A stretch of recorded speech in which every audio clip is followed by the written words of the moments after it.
Previously on The Business. Let's welcome our two guests into studio this morning.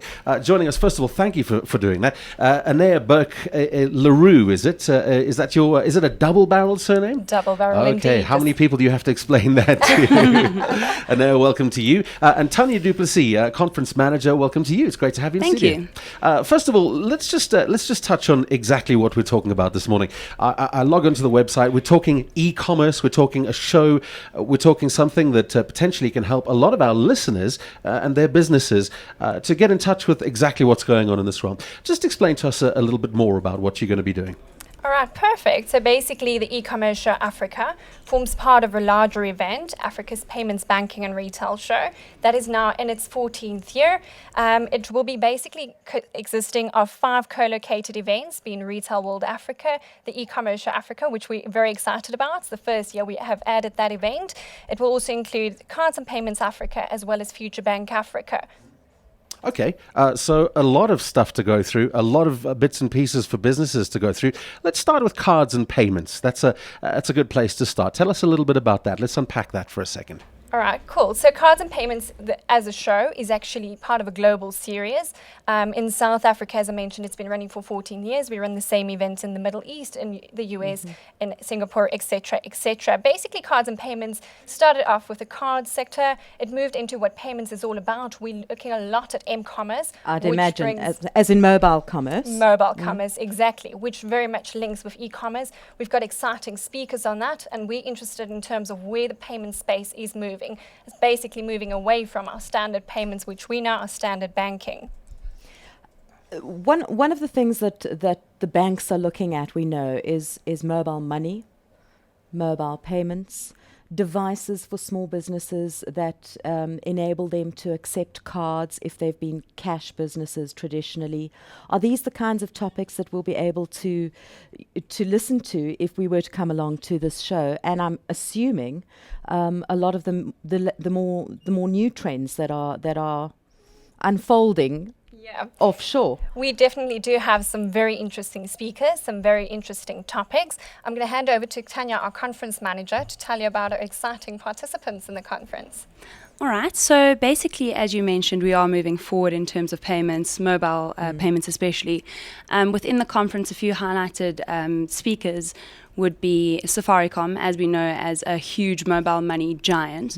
Massive success story with M-Pesa in East Africa. Exactly. They'll be at the event representing, they'll be representing their mobile money innovations, basically just taking us forward in terms of what their next step is.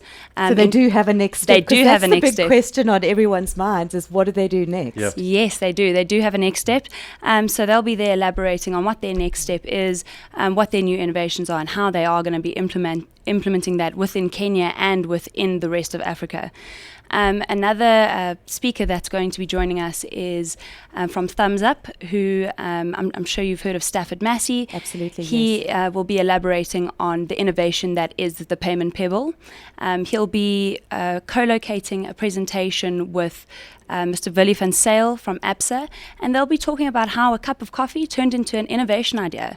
They'll be doing a live demonstration and taking the audience through how it has grown and what's next for it as well. That Payment Pebble being the device that smaller businesses who to date haven't been able to accept card payments are able to do. And we've seen all our banks really start moving into that space. Where does it go to after that? Have you got any speakers who are going to give us that futuristic view of what does that kind of banking look like in 10 years' time? Well, in terms of mobile payments, we do have, in terms of virtual payments and futuristic payments, we have a visionary behind the Bitcoin phenomenon who will be coming to the event to elaborate on how they're going to be moving forward in Africa specifically. That's really interesting. Yeah, and we're not too sure what the announcement's going to be yet, but they are going to be making an announcement specifically to the vision of Bitcoin, the virtual money, and how now it's how they're planning on implementing it and moving it forward within the African space. So, Ian, clearly they have no plans to go anywhere and remove themselves from the landscape, because they are still going to speak I'm at just the conference. concerned Because that's obviously the question on everyone's I'm mind. just concerned that someone's going to steal some of the bitcoins while they're there via QR codes which are displayed. What did you say? Sorry. Are there any left? in the I don't world? know if there are. Let's talk more about. Okay, so we've talked about cards and payments. What else can we expect from this? Because it's far broader than that, really, isn't it? Yeah, definitely. So, I mean, the reason for the co-locate is obviously between the retail, the e-commerce, and the payments and banking side. Right. Would be what's central to that is payments, and which also brings us to the retail side and the e-commerce side. Some of our speakers on the retail side and the e-commerce side would include PayFast, who deals with the global e-commerce platform Shopify, and they're going to speak about fraud, I think, which is a big concern to a lot of small businesses, especially SMMEs specifically. So that would be of interest to somebody who has to put some kind of payment gateway up, because they're actually transacting with money or accepting transactions on their internet site or their website. And this will give them some insight into, I guess, what to look out for. Exactly. So PayFast does actually do very interesting presentations on that, where they show you from their side. I mean, obviously they're a payment gateway, they handle your payments, but what they tell you is basically what they look for, what securities do they have in place, and how do they flag fraud, how do they pick it up. So it's literally a very nice explanation to a business to understand if you get an external payment gateway, which most people should be opting for, what do they do and how do they secure your money actually then. I see on your website here, you mentioned people who should exhibit. This is an interesting column on your website. E-commerce platforms we've spoken about, shopping portals and sites. Then something which I'm particularly fond of picking to pieces, which is search engine optimization. And it's something. Are you going to have any speakers on that? Are you going to have people? Because don't get me started. But I mean, you build a website and think that people will come. If you build it, they will come. Exactly. No, they don't. And it doesn't work that way. And I think this conference, which you're going to be putting together, certainly should focus on those areas. Is there somebody who's going to be talking on that at all? Yeah, definitely. We do have a solution provider who's going to discuss search engine optimization, which is one of their key areas of speciality. Obviously, search engine optimization is kind of a touchy subject. It's a very controversial subject. We should talk about it one day. Yeah. I'm not sure if they're going to give exactly away what they are doing. Well, can you? I mean, it's so broad, really. So they all believe they can, or the solution providers believe they can. Right. We'd be hoping that they're going to share a few insights into how they are actually doing it, because as you mentioned, it is a very controversial topic. Yeah, for sure. Sorry, carry on, Ian, Astrid. Just looking at some of the VIPs attending, so I'm assuming that a natural benefit of attending this kind of conference is that you do get the opportunity to network. And I see, some really big brands that South Africans will be familiar with. Massmart, McDonald's, Nestle, the Estee Lauder group of companies, Unilever, Spa. What can we expect from those kinds of players? Well, I think what's going to be very interesting is obviously we've got a very big expectation of them sharing what their next strategies are moving into Africa for the international-based retailers.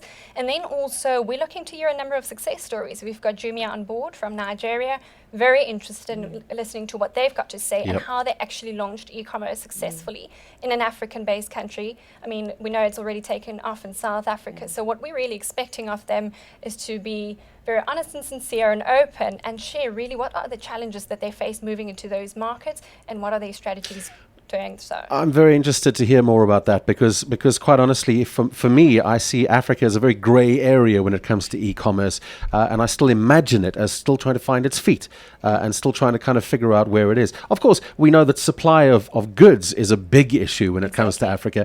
So have they overcome those problems? How are they dealing with that? And what they're doing? So I think that's something that's going to be very interesting listening to some of the speakers. I think it is going to be. I mean, when we speak to them, we've been hearing a number of things. I mean, they have problems in terms of importing the stock into their countries. They've got problems in terms of setting up supply chain and distribution networks, which is a major problem.